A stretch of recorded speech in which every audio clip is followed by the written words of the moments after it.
वो तो मतलब है सिर्फ अयोध्या मथुरा काशी से।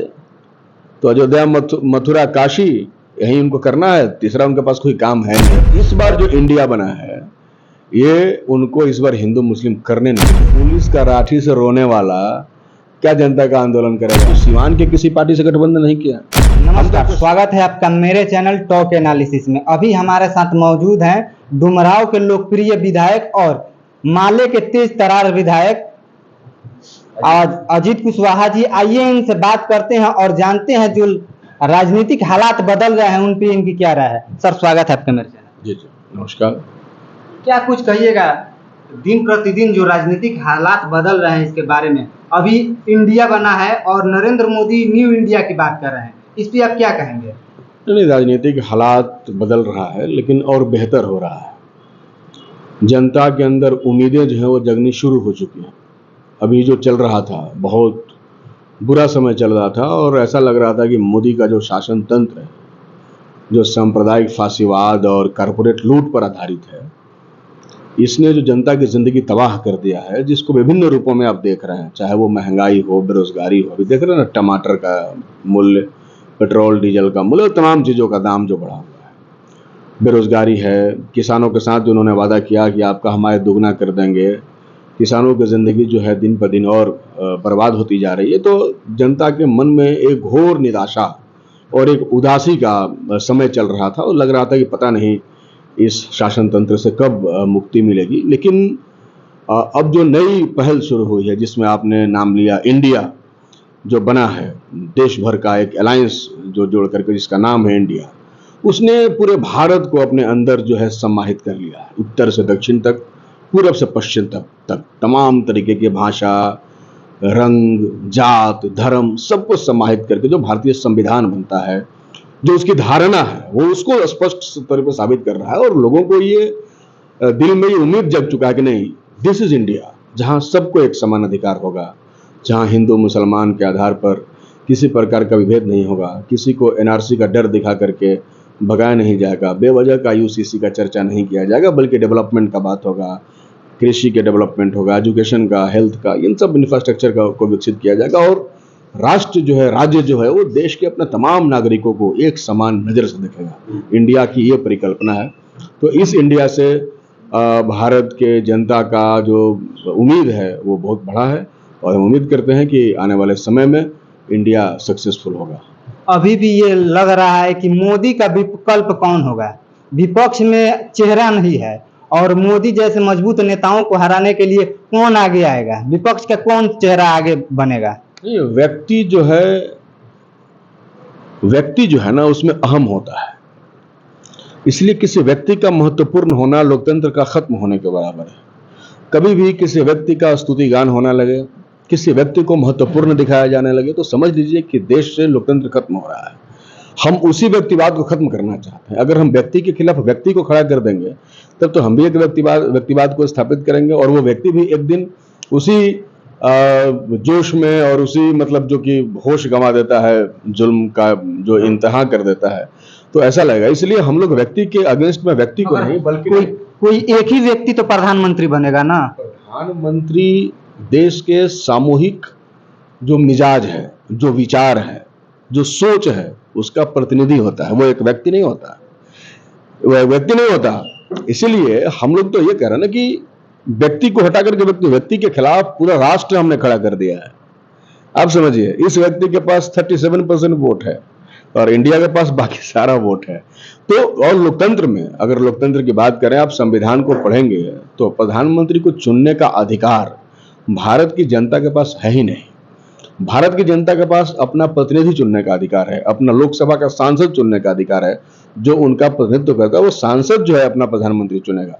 तो हम लोग तो संविधान को मानने वाले लोग हैं, तो हम संविधान की इस प्रतिस्थापना को कैसे खारिज कर सकते हैं? इसको तो बीजेपी वाले खारिज कर सकते हैं। अमेरिका का चुनाव नहीं है कि जनता राष्ट्रपति को वोट दे रही है। क्या यहाँ प्रधानमंत्री को आप वोट दे सकते हैं? अगर प्रधानमंत्री को वोट देने का एक व्यक्ति के पास अधिकार होगा, तब एक व्यक्ति प्रधानमंत्री का चेहरा तय करेगा। यहाँ पर मीडिया के द्वारा और इनकी जो मीडिया है, खास तौर पे बीजेपी की, उन्होंने ये एस्टेब्लिश करने की कोशिश किया है कि एक व्यक्ति जो है प्रधानमंत्री का उम्मीदवार है। कोई प्रधानमंत्री के उम्मीदवारी का तो कोई नियम ही नहीं है हमारे देश में, ये तो नियम विरुद्ध है। हम नियम विरुद्ध किसी कार्य में यकीन नहीं करते हैं। बीजेपी कह रही है कि जो ये 26 और 28 पार्टी है, इंडिया कैसे हो सकती है? इंडिया तो 140 करोड़ की जनता है। ये 26 पार्टी 140 करोड़ की जनता का नेतृत्व करने के लिए है, इसलिए इंडिया है। क्या कुछ कहिएगा, अभी जो हालात हैं, बीजेपी कुछ भी हो रहा है, चुनाव आ रहा है तो हिंदू मुस्लिम और एक नया शगुफा अब ला कर छोड़ दिया गया है, यूसीसी, इसके बारे में क्या कहिएगा? नहीं, कुछ नहीं, यूसीसी की क्या जरूरत है? क्या किसी ने मांग किया देश में यूसीसी? क्या किसी ने कहा कि यूसीसी लागू करो? यहाँ तो नौजवान कह रहा है कि 2 करोड़ नौकरी तो दे नहीं रहे हो। किसान कह रहा है कि हमारा जो है उत्पादन का जो मूल्य है उसको दे दो, आप वो दे नहीं रहे हैं। समर्थन मूल्य लागू नहीं कर रहे हैं, मजदूरों का मजदूरी नहीं बढ़ा रहे हैं, मनरेगा में जो है आपने भारी कटौती कर दिया है ना। तो आप तो इंफ्रास्ट्रक्चर जो कि मांग हो रहा है, अस्पतालों का, विद्यालयों का और तमाम चीज, उसको तो पूरा करने, मांग पूरा करना है। आपको तो मतलब है सिर्फ अयोध्या मथुरा काशी से, तो अयोध्या मथुरा काशी यही उनको करना है, तीसरा उनके पास कोई काम है नहीं। और इसी बात को लेकर के वो जनता को मोबिलाइज करते हैं, गुलबंद करते हैं और हिंदू मुसलमान करके वोट लेते हैं, क्योंकि उन्हें पता है ना कि बाकी सवालों पर तो उनको वोट मिलेगा भी नहीं। और इस बार जो इंडिया बना है ये उनको इस बार हिंदू मुस्लिम करने नहीं देगा, इसलिए इस बार उनका ये भी नहीं चलेगा। 24 में इसका जवाब पूरा उनको मिल जाएगा। ये सिवान सीट माले की कभी मिल्कियत रहती थी, यहाँ पे माले उम्मीदवार ही अपना लगाता था, उतारता था, और पिछली बार आप लोगों ने इसे छोड़ दिया, तो क्या लगता है आने वाले चुनाव में यहाँ से माले उम्मीदवारी करेगी? देखिए, अभी तक तो हमने कभी छोड़ा नहीं। दूसरी बात यह है कि पहले हम अकेले थे, अब हम लोग 26 लोग हैं, तो जब तक 26 लोगों में बातचीत नहीं हो जाती है तब तक हम कुछ अकेले कहेंगे तो हमारी एकता पर सवाल खड़ा हो जाएगा। तो जब हमारी 26 पार्टी बैठेगी, डिसीजन ले लेगी, उसके बाद हम लोग इसके बारे में आपको बताएंगे। क्या कुछ कहिएगा, जिस तरह से विपक्ष ये आरोप लगा रहा था, जिस तरह से लाठीचार्ज हुआ कि बदला लिया जा रहा है, तेजस्वी यादव जी द्वारा बदला लिया जा रहा है, महागठबंधन द्वारा बदले की राजनीति कर रही है, इस पे क्या कुछ कहिएगा? इस पे सिर्फ हंसा जा सकता है। हम लोग के ऊपर लाठी नहीं चला था, हम लोग एमएलए थे, हमारा कुर्ता फाड़ दिया गया, हमारे विधायकों को मारा गया, हमारे ऊपर एफआईआर हुआ, अभी हाल ही में हमारे विधायक दल के नेता पर एफआईआर हुआ और लगातार हम लोगों पे हो रहा है। तो जनता की लड़ाई लड़िएगा तो पुलिस का लाठी से रोइएगा? ये पुलिस का लाठी से रोने वाला क्या जनता का आंदोलन करेगा? तो ये इनका रोना गाना चल रहा है, ये इससे सेंटिमेंट बटोरना चाहते हैं, ये सब चलने वाला नहीं है। देखा जा रहा है कि आपसी समन्वय नहीं दिखाई दे रहा अधिकारियों में और विधायकों में, जिस तरह से शिक्षा मंत्री और के पाठक का लड़ाई जग जाहिर है, और देखा जा रहा है कि यह सुप्रीम कोर्ट, हाई कोर्ट तक गया है, इस पे क्या कहिएगा? नहीं, कोई एक घटना मॉडल नहीं बनती है। अगर एक घटना है तो वो एक्सेप्शनल है, और एक्सेप्शन से आप बच नहीं सकते, है ना। तो वो एक्सेप्शनल है, उस पर बात करने कोई मतलब नहीं है। बाकी तो सारा सिस्टम ठीक है, बिहार के तमाम मंत्री बहुत स्मूथली कार्य कर रहे हैं। बाकी और किसी मंत्री को तो फिलहाल कोई दिक्कत नहीं हुआ है। जिलों में भी हम लोग सही तरीके से काम कर रहे हैं, और जो अधिकारी हमारी बात नहीं सुनेगा उसके ऊपर कार्रवाई होगी, की जाएगी, उसका भी एक वक्त होता है। यहाँ तो कोई तालिबानी कानून चल नहीं रहा है ना कि आप जिसको चाहें कुछ भी कर दें। यहाँ तो प्रूफ करना होता है। डेमोक्रेसी क्यों है? डेमोक्रेसी का मतलब है कि हमको हर चीज को प्रूफ करना होता है। अगर गलत है तो उसकी गलती को प्रूफ करना होता है, और कोई भी व्यक्ति अगर गलत होगा तो उसका बहुत दिन चलेगा नहीं। हमारी सरकार जो भी है अभी वो इसको कहीं से टॉलरेट करने के मूड में नहीं है। आपकी पार्टी यहाँ पे शहाबुद्दीन के खिलाफ लड़ी है, और आप आज शहाबुद्दीन के साथ, उनकी पार्टी के साथ खड़े हैं। ये सवाल उठता है कि समझौता हुआ है, किस आधार पर समझौता हुआ है, और क्या आने वाले चुनाव में शहाबुद्दीन के परिवार से अगर कोई उम्मीदवार बनता है तो क्या माले उनके साथ समर्पित रहेगी? देखिए, हमारा गठबंधन राष्ट्रीय जनता दल से हुआ। राष्ट्रीय जनता दल सांप्रदायिकता के खिलाफ है।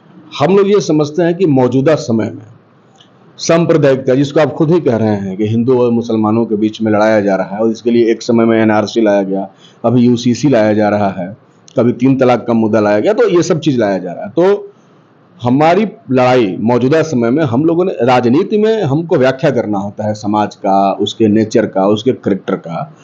तो हम लोगों ने देखा कि अभी सबसे बड़ी लड़ाई सांप्रदायिकता के खिलाफ है, क्योंकि सांप्रदायिकता के जहर को इतना फैलाया जा रहा है कि पूरे समाज को उसका शिकार बना दिया जाएगा, ऐसा लग रहा है। और बाद में फिर उसको बचाना हमारे लिए शायद नामुमकिन हो जाए। इसलिए अभी के समय में यह वक्त है कि देश को सांप्रदायिकता से और फांसीवाद से बचाना बहुत आवश्यक है। इसलिए जो भी पार्टियां सांप्रदायिक और फांसीवाद के खिलाफ हैं, हम उन पार्टियों के समर्थन में हैं। तो राष्ट्रीय जनता दल, आप बेबाक बातों के लिए जाने जाते हैं, आप घुमा रहे हैं, क्लियर जवाब नहीं दे रहे हैं।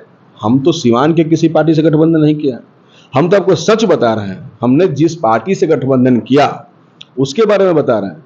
आपने कहा ना कि राष्ट्रीय जनता दल से आपने गठबंधन किया, आपने नाम नहीं लिया, हमने नाम लिया कि राष्ट्रीय जनता दल से हमने गठबंधन किया।